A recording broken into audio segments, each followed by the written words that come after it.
문 대통령은 또 오늘 회견에서 야당이 반대하고 있는 장관 후보자들에 대한 생각도 밝혔습니다. 야당이 반대한다고 해서 검증 실패라고는 생각하지 않는다고 강조했는데 임명하겠다는 의지로 읽힙니다. 이 문제는 정치부 손소영 기자와 좀 더 깊이 알아보겠습니다.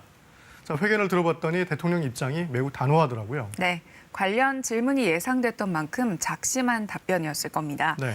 검증 실패가 아니라고 했고요. 그리고 이 논란이 되는 후보자들의 발탁 배경을 하나씩 일일이 설명하기도 했습니다. 네. 이 야당이 낙마 1순위로 꼽았던 임혜숙 과기부 장관 후보자에 대해서는 이렇게 강조했습니다.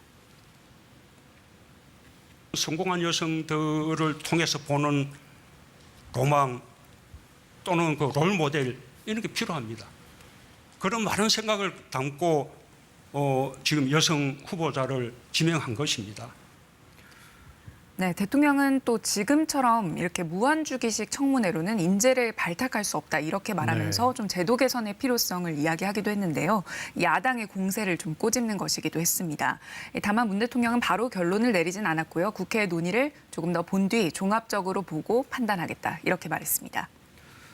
야당의 반대가 검증 실패가 아니라는 대통령의 언급. 국민의힘이 가만히 있지 않을 것 같은데요. 네, 그렇습니다. 국민의힘은 대통령 발언을 두고 청문회와 관계없이 임명을 강행하겠다는 뜻이다 이렇게 규정을 했습니다. 대통령 뜻이 그런데 국회에서 무언가를 더 논의하는 게 무슨 의미가 있겠냐면서 김부겸 총리 후보자에 대한 청문 보고서 채택을 무산시켰습니다. 형식적인 보고서는 채택하지 않겠다 이런 입장을 밝힌 건데요. 국민의힘은 이 총리도 부적격하지만 이 3명의 장관 후보자 지명 철회해야 한다면서 이 두 가지 문제를 연계한 상태입니다. 네. 자, 민주당은 어떻습니까? 당 내부적으로는 뭐 한두 명 낙마도 어쩔 수 없는 것 아니냐 이런 기류도 있었는데요. 네, 좀 여러 의견들이 있다 보니 일단 모여서 한번 논의를 해보자 이런 이야기가 나왔고요. 네. 그래서 오늘 되게 오랜만에 모여서 대면 의원총회를 했습니다. 네. 이후에 또 당 지도부가 따로 모여서 이야기를 하기도 했고요. 그런데 이렇게 하는 거로 하자 딱 부러진 결론을 내지는 못했습니다. 네. 당내의 다양한 의견을 이렇게 수렴해서 청와대에 전달하자. 이게 결론을 내렸다면 내린 결론이라고 할 수 있겠는데요. 다만 오늘 대통령 회견을 계기로 조금 정해진 것은 민주당 내부에서 좀 낙마 없이 그대로 후보자들을 임명하자는 쪽에 좀 무게가 실린 그렇군요. 것으로 보입니다. 국민 눈높이를 좀 봐야 한다 이런 의견도 물론 있었지만요. 장관직을 수행 못할 정도의 결격 사유는 아니다 이런 의견들 내부 보고가 있었고요. 또 야당의 정치 공세가 좀 지나치다 이런 의견이 있었습니다. 자, 그러면 총리와 장관 후보자 야당이 계속 반대하는 상황에서 어떻게 될까요? 일단 먼저 장관 후보자부터 좀 보면요.